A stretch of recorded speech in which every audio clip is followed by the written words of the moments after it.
and to the best of my knowledge, has delayed the installation of the sidewalk pending the outcome of the council meeting.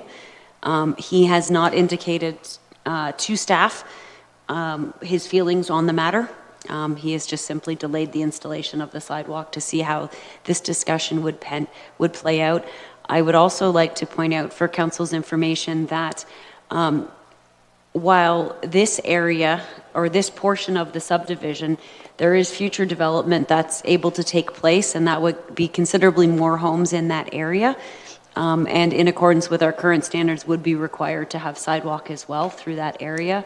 As council's well aware, when we are reconstructing streets, we are putting in sidewalk as part of that reconstruction. People are requesting walkable communities, etc.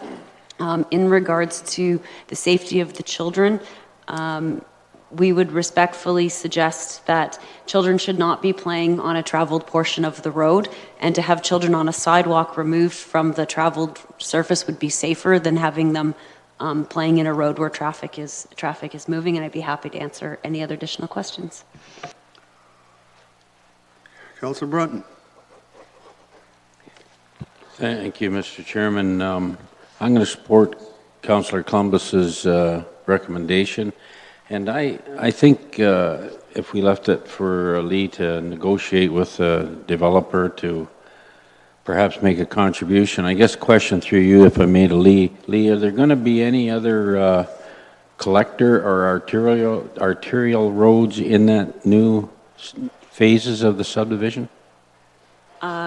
I don't believe that there is a draft plan approval in place for the remainder of the phases, but as clearly articulated by the road pattern, it's clearly scheduled to have additional works undertaken. I would not anticipate that it would be a collector or an arterial, but it would be a local road, and this sidewalk will allow people to access Church Street, which is at a minimum a collector. It may even be an arterial through that section, I'm not positive. But it will be the connection point for people to get out to the existing sidewalk on Church Street. Well, I don't know the area, and I haven't looked at it, but I've never supported sidewalks on a local residential road, and my reasons are very simple. I support them on a collector and an arterial road, but if the residential geometry is the same as it's been for years, and that's a 30-foot face-to-face a curb or 9-meter roadway, and the setbacks are proper for the houses, people can walk on the road. I can recall walking on a road in Simcoe in a subdivision for many years with no problems. There's even lots of room for people to park off the street if the setbacks are right. So I just find, it's a waste of money, and people can argue what they say it's not safe. I believe it is safe, because there's very little traffic on those roads. But as far as a collector, maybe the developer would contribute to financially to a collector, an arterial road sidewalk down the line, but I'll leave it at that. Councillor Black.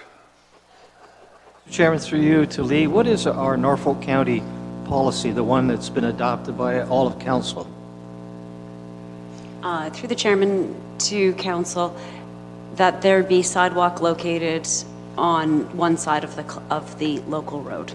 Okay, and this is in any new development in Norfolk County?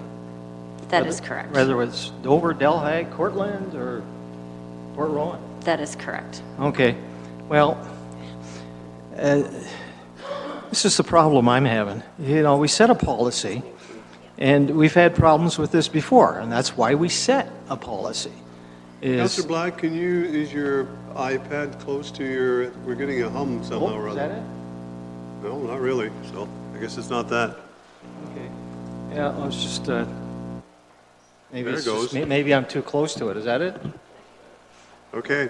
Okay, there. I like to hum. I didn't mean to interrupt you, but you like to hum, yeah. It's when I don't know the words. So, yeah, we established this policy because we've had this dilemma before, Mr. Chairman, where some people want a sidewalk and some don't want a sidewalk. So we actually said, okay, let's set a county-wide policy. And there are various departments throughout Norfolk County that support, like a walkable community and the whole concept of sidewalks and safety. And I do understand what Councillor Brunton is saying and Councillor Conis, because I was just over there the other day, and I did drive around Delhi, and all our communities are not the same. Like Simcoe does have more curbs and gutters and sidewalks than Delhi. Like Delhi does not have the same amount of curbs. It's or the sidewalks. It's different. So, but how do you treat everybody fairly? Like, is this going to be the policy? Maybe we should make a policy for each individual community then, based on their particular standard, because they are different. And I get that part.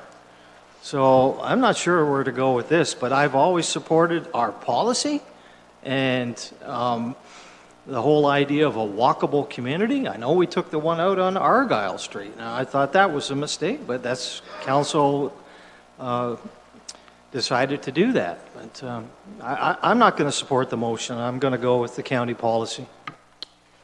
Thank you. Councillor Height. Thank you, Mr. Chair. I have a few questions for Public Works. But you mentioned this is a newer subdivision. How many houses or how many lots are there? I apologize. I don't have the exact number of lots in this particular phase. If you give me 5 minutes, I can count them for you. Yeah, no problem there. And then we heard the deputation say that the sidewalk was basically going to go right through the middle of their property, or 15 feet or 15 meters from the road. Through the chairman to council, my understanding of what the deputation said was that they felt that it was going to go 15 feet into their property. I think there's some, as there is in most subdivisions, confusion between what's their property and what's county property. So if we can just say it's going to go 15 feet back from the edge of the curb, that would be a safe thing. This sidewalk is fully contained on municipal property. Okay, but so it's approximately, this is one of the struggles that, this articulates one of the struggles that Public Works has when a subdivision was approved many years ago, but not actually constructed for a considerable period of time, is that development standards change, et cetera. And one of the changes that has occurred between the time this subdivision was approved to be constructed and our standards today is the sidewalk location. So unfortunately, all of the infrastructure and the utilities and stuff are located very close to the curb, so that the sidewalk has to go in the approved location, which is approximately, give or take, 15 feet back from the edge of the curb. So it will bisect all sidewalk bisects the driveways. It will have a larger portion of their driveway will be impacted by this sidewalk. yeah, I can see where that causes a problem. So basically, we're going to have a 15-foot boulevard. 15 feet is to the back of the sidewalk, not to the front of the sidewalk. And the sidewalk's 4 feet, so it's about a 10-foot boulevard, give or take. Okay, thank you. Now you mentioned that there's a developer agreement in place. Could you? That is correct. Sorry, that is correct. And we've signed that as Norfolk County, and we're not to break that agreement. Is that how it's supposed to work? That is correct. Norfolk County has signed that agreement, and the developer has signed that agreement. It is registered on title, and we do not have the authority to arbitrarily change the terms of that agreement. Okay, thank you. Councillor Sonnenberg. Thank you. This agreement we have with the developer, could he say, sure, I'll not put it in, but I want full price for the contract I've signed? Would that happen? Through the chairman to council, most certainly the developer has already engaged a contractor, and I believe that this came to light because the contractor was preparing to install the sidewalk. So when we go and speak with the developer, if so directed by council to go and speak with the developer, I don't know what the developer's response is going to be.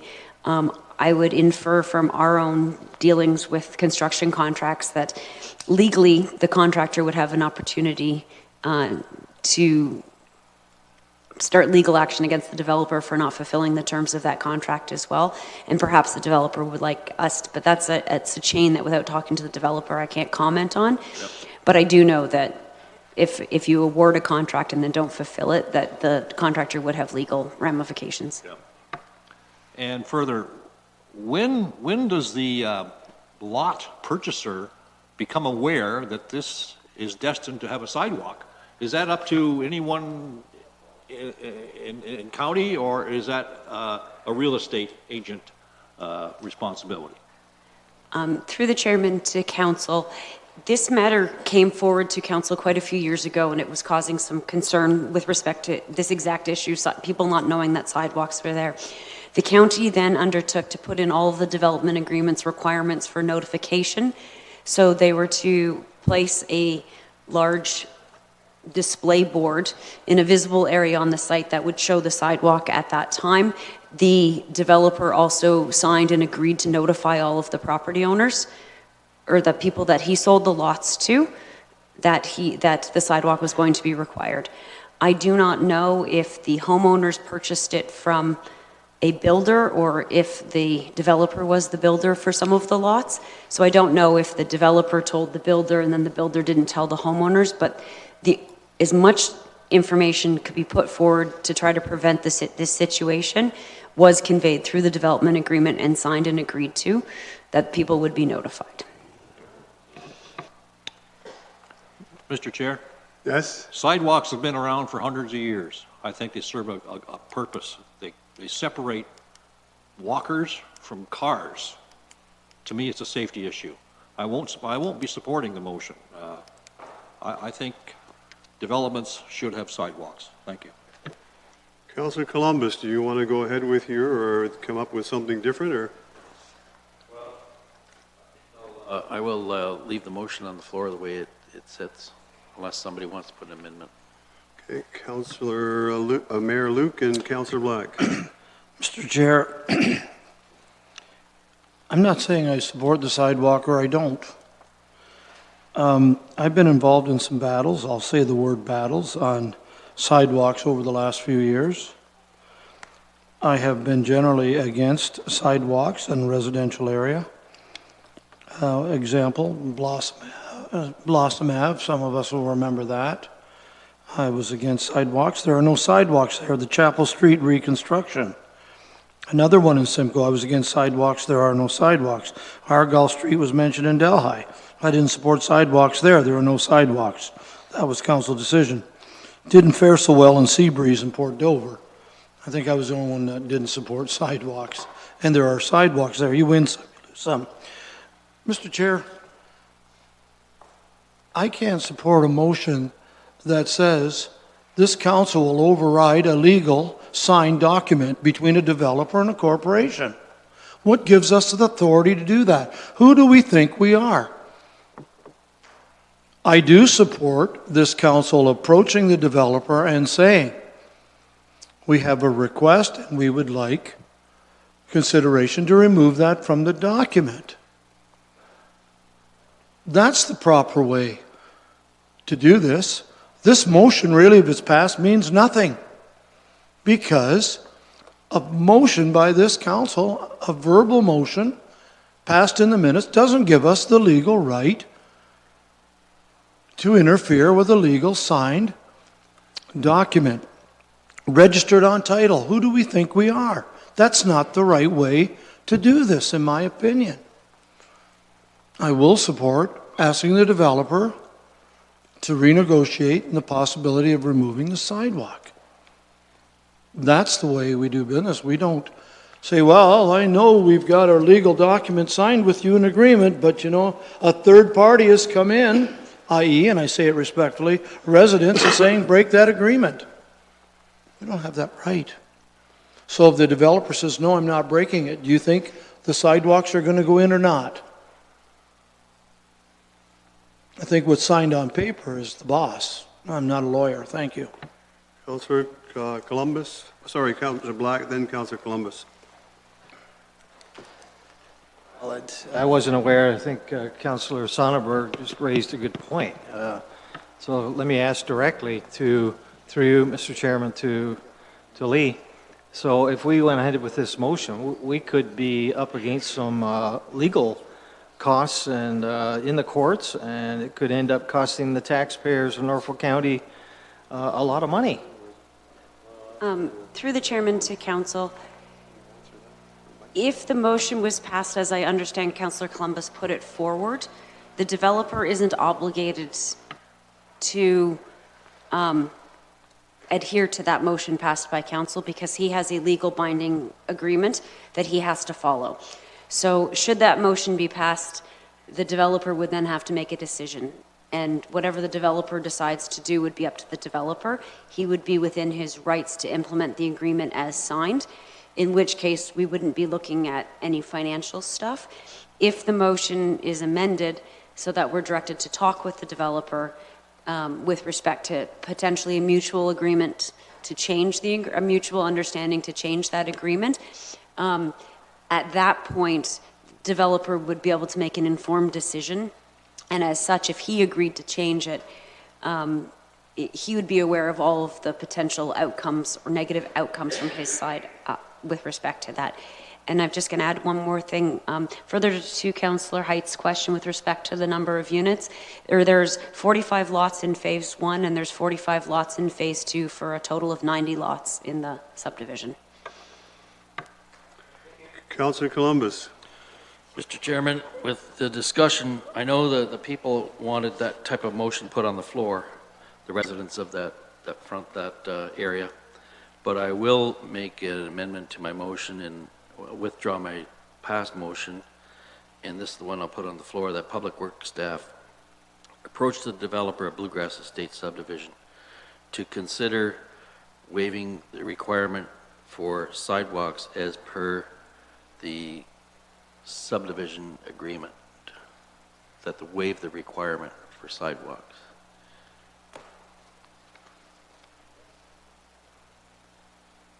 the clerk have that? Yeah, she's busy typing it up. Councillor Brunton? That's fine. I think Councillor Columbus covered it up. That's good. Thank you. Lee, is there anything else that you want to see happen, or I see you looking there? Is that going to solve what you're looking for? I'm going to defer to the county manager on this one. Okay, all right. As a point of clarification, Councillor, you just said for the entire subdivision agreement, and will that include future unbuilt portions, or do you just mean to this street in particular? No, that's why I worded it that way, because there's further phases. Phase 1 is filling up very quickly, and the other one is further to the east, so I'm including discussions with Public Works staff to discuss all of them. There's no sense putting them in Phase 2 if Phase 1 hasn't got it.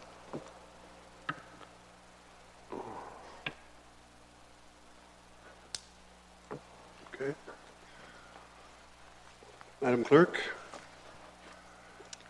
Thank you. Through the chair, that Public Works and Environmental Services staff be directed to approach the developer of Bluegrass Estates to consider waiving the requirement for sidewalks as per the subdivision agreement. Further? If not, all those in favor? Opposed? That is carried. Moving on to staff report FS 1720, collection of tenant water and wastewater arrears. Mr. James. Thank you, Mr. Chair. Through the chair to Mayor and Council, this report is prepared and submitted per resolution number 25 of the February 7th Council and Committee meeting. The resolution states that staff be directed to investigate and report on the potential for a collection agency to be hired to collect on outstanding water and wastewater bills. On the same day, report FS 17-05 sought Council's approval to eliminate the annual write-off of tenant arrears by collecting the arrears from the property owner through their taxes. After much debate, Council did not support this recommendation and directed staff to investigate the use of a collection agency to collect the tenant arrears. This report outlines options with a collection agency as well as other methods of collecting, such as the shut-off of the water supply. If you look at table number 1 of the report, it outlines 4 options to Council. The further right you go on the table, the more successful the collections will be. Please note, the 4th column is not an option at this point, but has been included in order to provide a complete list. To maximize arrears collection with the least impact to the rate-supported operations, staff is recommending implementation of option number 3. Upon approval of Council's preferred option, staff will proceed with the implementation. If there's any questions from Council or the Mayor, I would be happy to answer them. Okay, Councillor Sonnenberg, Councillor Wells, Councillor Black, Councillor Brunton, this whole side. Thank you. Thank you, Mr. Chair. Option 3 suggests that we shut off the water to the entire apartment building if one person hasn't paid his water bill. Is that right? Through the chair, yes, that is correct. Well, that's ridiculous. How could you possibly do that? What if the guy's away on vacation for 3 weeks? You know, and you got kids in there who need a drink of water. You can't turn off the entire building. I can't support that at all. Thank you. Councillor Wells. Thank you, Mr. Chair. Mr. Chair, could I ask staff to explain what rationale they had for offering us option 3 as opposed to some other options, please? They obviously had a reason.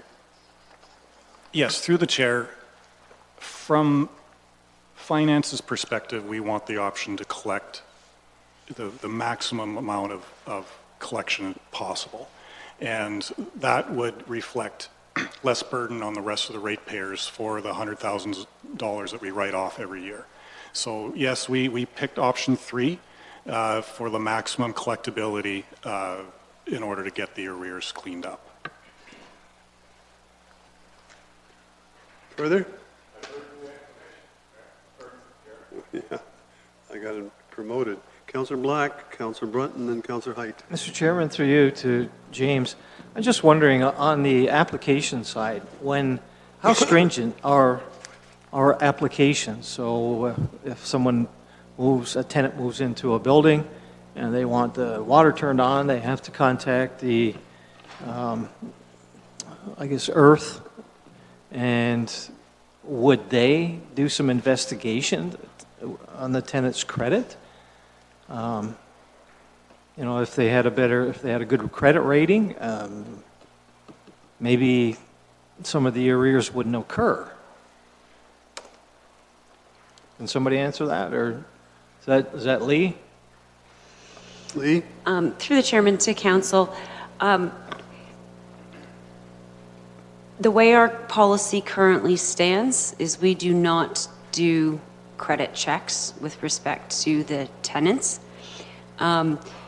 Historically, that has never been implemented because the majority of our accounts are held in the name of the property owner, and if they do not pay, we have the ability to put it on their taxes. So it would result in a much larger cost to the municipality to doing credit checks on every new account when the majority of them we have the opportunity to bill back to the tax roll should we not collect it. This only applies to the tenant cases, and on a going forward basis, we are not doing multiple services to a single piece of property, so that when you turn off the water, it would only turn it off. It would turn it off for the account. So you'd have one account for every water shut off, as opposed to right now we could have 4 different accounts with only the ability to turn off one. Each one will be independent, so that we will minimize on a going forward basis the number of times where other people would be affected by a turn off. So if somebody who is paying their account would be affected by a turn off, that will be minimized going forward. Well, maybe this is the problem, not the end, but the beginning, in that tenants, not property owners, because the property owner, you can do something with them, but the tenant, maybe we should be more stringent on the front end and have a full application form that asks them for some credit and financial information and assess their ability to pay at the beginning, and maybe we won't have the problem at the end. Other companies do it, so why can't we do that? But that's what I would suggest, rather than just accept everybody and wait until they default and then try to catch them afterwards. I think it would be cheaper to do a credit check in the beginning than to send the collectors after them in the end. Councillor Brunton. Thank you, Mr. Chairman. A couple of questions with the report through you to staff. I'm going to say staff because perhaps Lee can answer some of these. When people ask to set up an account, do they pay a deposit? Somebody? Through the chairman to council, They do not currently post a deposit with respect to our accounts. Things were quite different back when Norfolk Power was doing things. Norfolk Power would have that sort of stuff, and it was a little bit more convoluted than it is now. So as it currently stands, we do not take a deposit because we would burn through the deposit and still have the amount of arrears before we would be able to turn off the water. And if it currently feeds more than one unit that is paying separate water bills, we have not historically turned off the water. That would effectively cut off somebody who was current with their water bill, even if somebody else was not current with their water bill. I'm not sure if I articulated that correctly. Well, I think, myself, I think a deposit would be in order for a service like water and sewer, but it's only my opinion. The other questions I have is a list of bad tenants. I think the landlords now get stung enough in different situations that why can't we, and I think Councillor Black touched on it, that keep a list of people that move, don't pay their bills, keep a list of these people that don't pay their bills. Is that out of the line to ask for that? Through the chairman to council, that has been done historically. We found that it was a considerable amount of work with minimal effort. We had one name, and that person would change the name slightly. Just for example, if they were Kimberly Robinson, they'd have an account in Kim Robinson, which would then go defunct. But then they'd open up the new account, they'd open it up in Kimberly Robinson, and not being the same, and there's multiple people in the municipality with the exact same name, and so that was trying to track that down was extremely difficult. If it was a couple, they'd open it up in the other person's name. It would be opened up in a different family member's name. It seemed to be an awful lot of work for the same end result. Well, I think Councillor Black had a credit check and some form of information that's collected for new applications for people asking for a water and sewer connection. I mean, most landlords ask for that kind of information when they're renting an apartment. The other question I have is when we took over from Hydro One, and I read the report, I believe, and correct me if I'm wrong here, but you say, or they say, who wrote the report? Sue and James. Okay, well, in there you say that, did you not get information from Hydro One on the delinquent accounts? Did they not provide you with all the outstanding arrears? Through the chair, yes, we have a list of all the outstanding arrears. And what did they give you names and addresses where they took place? Is that how it works, I guess? Yes, it's a comprehensive list that we get, and then we would take, if we go with a collection agency, then we would take that list and forward it on. Okay, well, that's a start then, I guess, as far as, so Hydro One now, did they, how do I word this? If they had hired a collection agency themselves, were they working with a collection agency, Hydro One? I'm not familiar on whether they worked with a collection agency or if they just did it in-house. I know they did have a collection process when they did have our account. However, with the transition with Norfolk Power to Hydro One to the other to Earth, through that transition, the effort for the collections was on the light side until today. Do you receive, like, on a monthly basis, like these collection agencies, I don't know who they are, do they give you funds they've collected? Through the chair, we do have an existing collection agency we use for POA as well as our accounts receivable accounts. And yes, they give us regular monthly reports on their performance. So when Hydro One says here, we got 140,000 in delinquent accounts, when they're coming in from a collection agency or from Hydro One, they're scratched off the list, I assume, and they're paid in full, or however they've worked it out. Do you you've obviously kept track of that?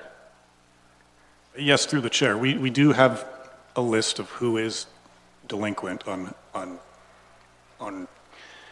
that we can send to a collection agency or work in-house on try to collect those amounts.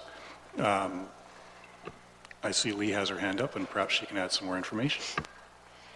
Sorry, just for a point of clarification, the Hydro One no longer does our billing. I realize that. And so Hydro One, at the end of our contract with Hydro One, generated a long list of everything that was outstanding as of the date of that transfer over. Right.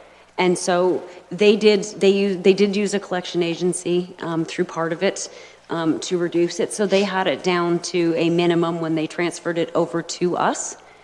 And I'm not sure if finance has followed up with that, but Earth has been instructed to continue through the process that Earth has with respect to trying to recover those funds. So you say they had that down to a minimum? Through their process, they had it down, like when they sent it, they didn't stop putting things through their collection process. So as of the date that they no longer provided the services, they transferred a list to us of all of the accounts, the amounts outstanding, et cetera. So we received that from Hydro One, and so now we're responsible for collecting that outstanding balance. Correct. Now, can you tell me what the balance was when they handed it over? I will defer back to James for that balance. In the report, I believe is quoted as 140,000. From Hydro One? Correct. Okay. Well, Mr. Chairman, I like option 3, but I'm not sure about the, I guess it's part C of that recommendation. But I'll leave it and see what else comes on board. Thank you. Councillor Height, Councillor Oliver, Mayor Luke, and Councillor Sonnenberg. Councillor Height. Thank you, Mr. Chair. Through you to Public Works, earlier in the discussion we were talking about multi-residential buildings. So in our case, would we have several meters that went in there or 1 meter? And if it was 1 meter, I suppose the landlord would have to include that in the rent, because there's no way he's going to go to people and say, you used 3 cubes and you used 5 cubes, pay up. So do we have buildings with multiple meters?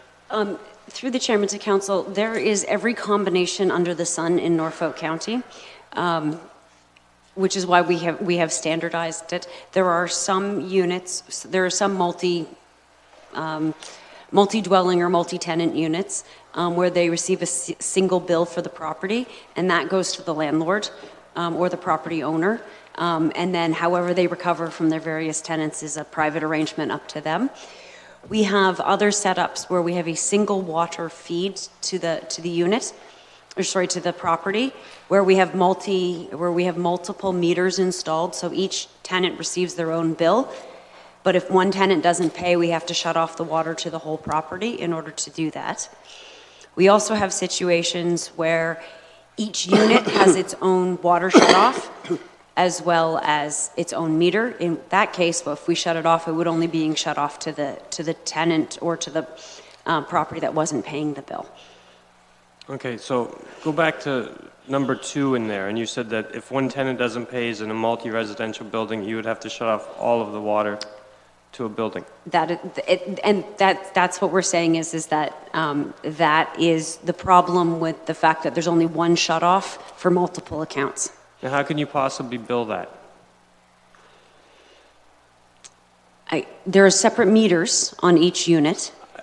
So the water line comes in, and there's a shut-off at the property line.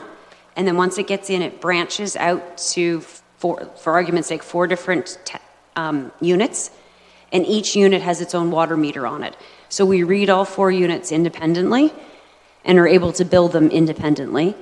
But if, let's just say there's a leak in unit 1 and we have to turn off the water, everybody on that property loses water because there's only one shut off for the entire property. Right. Are you unable to shut off a meter at the meter itself? Is there no shut off built in? There are no shut offs built into the meter. No? Okay. And then my next question is, how much is this going to cost us from the collection agency? Through the chair, I can give you a range because we're going to use our existing collection agency. I don't want to let everybody know what they charge. But the ranges of collection agencies range anywhere from 20 to 50% commission. So every dollar that they collect, we would have to pay them between 20 and 50 cents. I can let you know that Norfolk County's collection agency is on the lower end of that range. Do they give you any guarantees? I suppose not. Through the chair, through collection agencies, the older the account is, the harder it is to collect, especially today when there's like their main tool, I guess you can say, is phoning you. And a lot of people are getting rid of their landlines, and these collection agencies don't have access to cell phones. So it's more and more difficult, in my opinion, for the collection agencies to collect these arrears. Councillor Oliver. Thank you very much, Mr. Chairman. My question was going to be around the commission rates charged, and the treasurer has given us an answer to that. I would appreciate at some point if council could be given the exact percentages that our collection agency or agencies do charge, because that is something that I personally would like to know. However, Mr. Chair, having heard his comment, I'm prepared to move a motion, and that would be that we receive the report as information and the collection option number 2 be approved for implementation. I wouldn't have put it quite as strongly as my colleague across the table did when he made his first comment, but to me it is not acceptable for us to punish everyone for one bad apple in the bushel, whereas I do support the concept of assigning it to a collection agency. So that is my recommendation. Okay. Mayor Luke.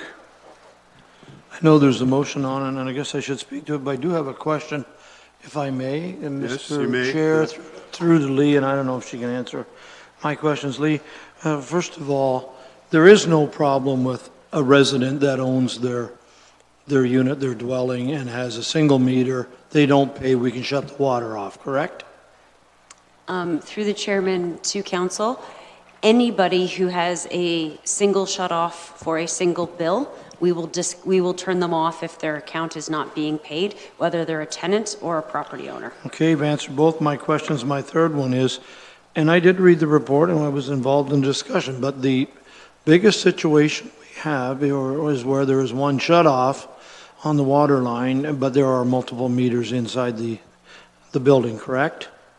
Through the chairman to council, that is correct. A And single shut-off for a multi-account.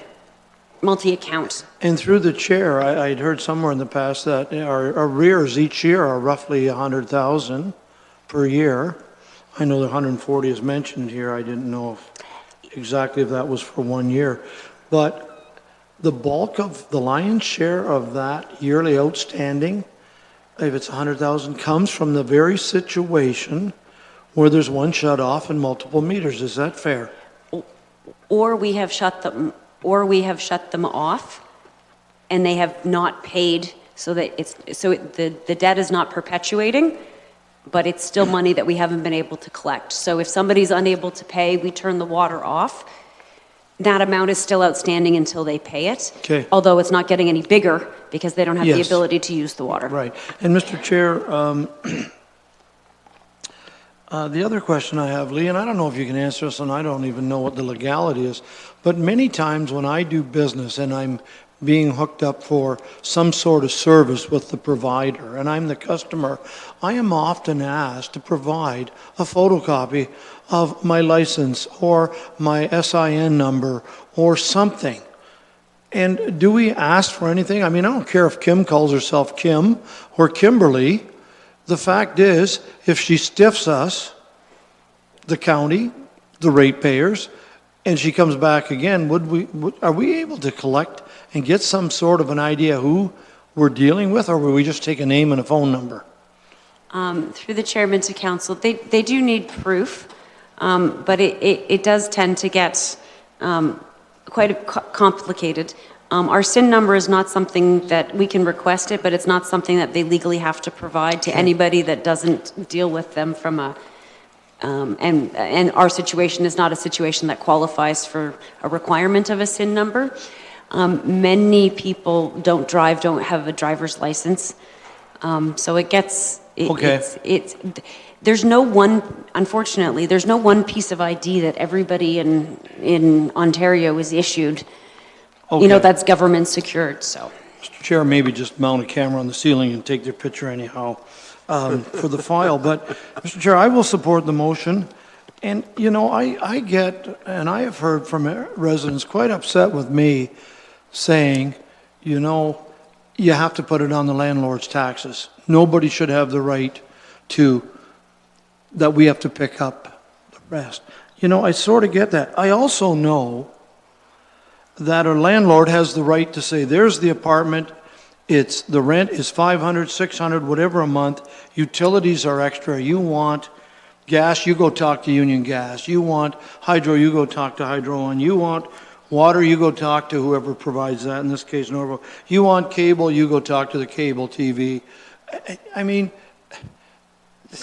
why would we hold a landlord responsible for all of those things, in our case it's just the water, when he or she has nothing to do with that person going in and making an agreement with us? I don't think that's right. There has to be another way. So I will support this option and see if we can't make things a little better than they already are. This is a tough one for me. You know, it's easy to say, well, include the water in the rent and then watch how much water is, how fast the bill goes up from that unit. And I'm not trying to be disrespectful to tenants because many of them are good tenants and they do pay their bills. Thank you. Councillor Sonnenberg.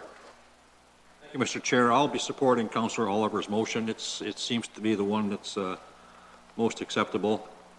But I find it quite odd that of all the hundreds of rules and regulations we have in our building code, we can't turn off water to an individual unit. If a pipe bursts in 3A, do we have to turn the water off to the whole building until the plumber gets there to fix it? Everything should have its individual shutoff valve. My house has a shutoff valve on every toilet, every sink, every shower, every tub. So if there's a problem with that unit, I turn it off. I don't deprive the entire residence of water. Why is individual shutoff such a, major deal? Thank you. Lee? Through the chairman to council, I just wanted to provide some further clarification. There is two different kinds of shutoffs. The shutoff inside your house that you are referring to is under your care and control and is what is required by the building code. The shutoff that I have been referring to is the municipal shutoff located at the property line. When we have had some tenant arrears, we have had success in talking to the landlords who have allowed us to get into the building, and the landlords have actually turned off the tenants' water for their individual shutoffs inside to try to assist us. Unfortunately, that shutoff is under the control of the tenant by virtue of the lease agreement so that they're able to turn it back on. The only thing that the municipality has control over is the shutoff at the road. So each unit may have its own individual shutoff, but we, the municipality, do not have our shutoff located at the property line for a variety of units. There's a difference between the two shutoffs. Councillor Columbus. Thank you, Mr. Chairman. To Lee, say you have 4 tenants and one of them doesn't pay their water bill, wastewater bill, which could easily be $100 a month. So is there a charge by the county to turn that water off and a charge to turn it back on? And what is that charge, if there is one? Through the chairman to council, we do not implement a charge to turn it off. We do have a charge to turn it back on. I don't have that number And in who front would of pay me. that? Does the tenant that's delinquent in their account pay that? The owner of the account would pay The that. owner of the account Yes. pays it? Yes. So the water is not turned on until it's paid by the owner of the account? Until the arrears are paid or they've entered into an agreement for the payment of the arrears and they've paid the, for lack of a better phrase, the turn back on fee associated with turning it back on. So they're already in arrears and they're going to be a bigger bill yet. And when it comes to this, there's Ontario government legislation with respect to privacy a lot of times the landlord, they cannot access the information to find out what amount is owing on a water bill or a hydro bill or a gas bill. They won't give it to you. Through the chairman to council, that is correct, but we are permitted to indicate if something is going to be put on their tax roll. Thank you. Councillor Black. Chairman, I support the motion that's on the floor, but I'd like to add something, try an amendment, and the amendment would read that an application process for a tenant on a single service include, number one, a credit check of the applicant. Number two, financial information. Number three, a deposit.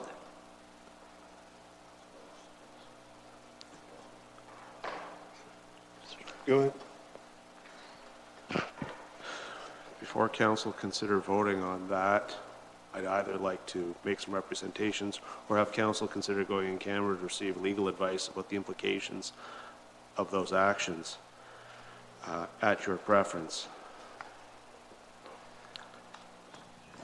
To be abundantly clear, it would be my preference to give you some legal advice in camera. I am prepared to do so out of camera. However, there are implications if you don't follow that advice. Well, we've had a lot of discussion, and we have a motion on the floor. It's either we're going to move forward rather than we have 2 or 3 different, I guess, motions, and sooner or later we have to come up with something that's going to work. Anyway, Councillor Brunton, what's council's wish? Do you want to hear what the county manager has to say? Well, I'd like to speak to what he just mentioned, and I'm going to tell you, I filled out an application on Saturday on the evening. Go ahead. Point of order, if you don't mind. My only request regarding a point of order, if this debate is now going to go as to a possible amendment, don't you have to ask me as the mover of the motion if I'm prepared to accept the amendment first of all before we can even consider all of this? Well, that's what I'm asking. I'm asking the clerk for clarification of that.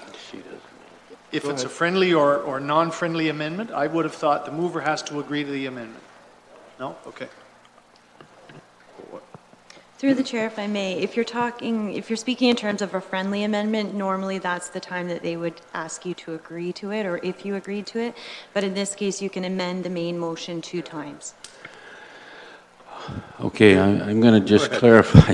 I filled out an application on Saturday, and the questions they asked me were, and I didn't realize they could ask that. They wanted to know spousal information, banking information, all kinds of information that I had to provide if I wanted to, and it was a pretty typical, mind you, it was through the federal government, but it was a typical application form with all kinds of information in there.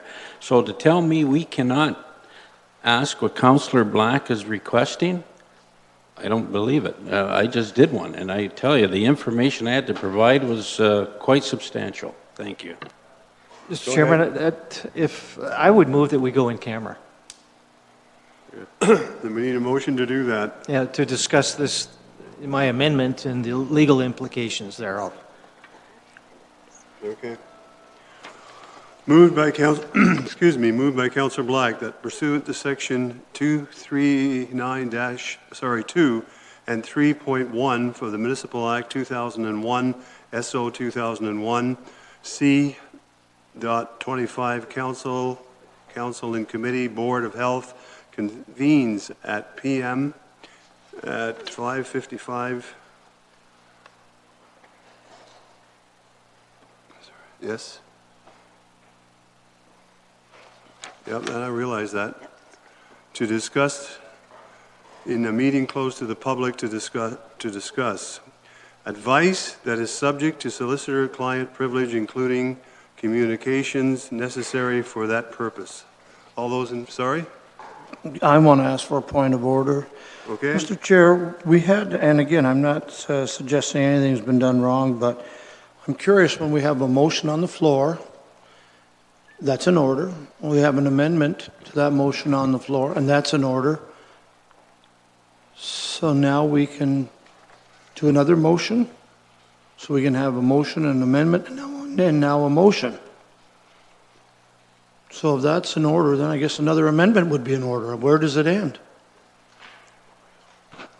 I don't know. I'm only asking, and I don't mean to put our deputy clerk Well, on the sorry. spot. We only have one motion on the floor because it's been amended, so. Yes, we have one motion on the floor. It's been amended.